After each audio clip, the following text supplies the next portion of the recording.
Hey guys, what's up? So this is going to be my first political video, and it's going to be in response to Dave Rubin's video that he recently put out, which he addresses a topic that I've been thinking about for a while now, and I wanted to do a fleeting thoughts about this topic, but he beat me to it. I swear to God, I had this idea before him. Anyway, the video was essentially talking about a growing online movement of the libertarian left and libertarian right that have solidified their presence over the years and slowly making its presence known to the mainstream. These figures range from talking about actual policy to the values and philosophy each side holds. On the right, you have Ben Shapiro, Steven Crowder, Milo Yiannopoulos, Jordan Peterson. And on the left, you have people like Kyle Kalinske, Jake Uger, Anna Kasparian, the Humanist Report, Marshall National, Sam Harris. These figures have come to create a new generation of politics. About a year ago, I made it a goal for myself to listen to new perspectives that I honestly wasn't even comfortable listening to, because I had listened to left-wing outlets almost my entire life. I listened to a variety of issues when I started doing this, such as stances on healthcare, immigration, the minimum wage, to debates about philosophy and the values each side holds. And what I found from listening to both spectrums is that a large portion of their anger is directed at authoritarianism and corporate establishment politicians that don't tell it how it is and abandon populism. People on the right have this perception on the left that is only corrupt politicians that are fueled by social justice warriors, identity politics, and communists. And people on the left have this perception of corrupt politicians on the right that are fueled by neo-Nazis, white supremacists, racism, sexism, and homophobia. The reoccurrence that I found is the hatred to authoritarianism and corrupt politicians. Both perceptions are so perverted that they don't stay true to what both spectrums truly are.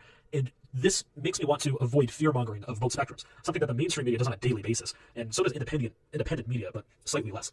I want people to understand that people can disagree and still respect and look up to each other. I know this sounds very cliche, but it is true. Mainstream media is starting to realize these groups now by different marketing methods. The strongest marketing movement on the left is Justice Democrats, because they're primarying corporate politicians on either spectrum. And the strongest marketing movement on the right is Ben Shapiro and Milo Yiannopoulos getting shut down on college campuses and riots ensuing. This makes me feel like there is an unlikely alliance forming from both spectrums to combat corrupt authoritarian politicians. So that's the first point I want to make. The second point is that the figures on the right have solidified their brand unintentionally for years now.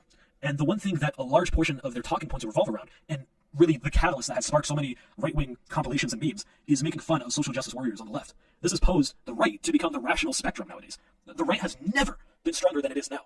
You know, it's funny because this has caused so much political realignment over the years. There used to be the idea of right-wing on policy issues and left-wing on social issues. That the right was rational when it came to what bills to pass, and the left was rational on how to treat people as equals.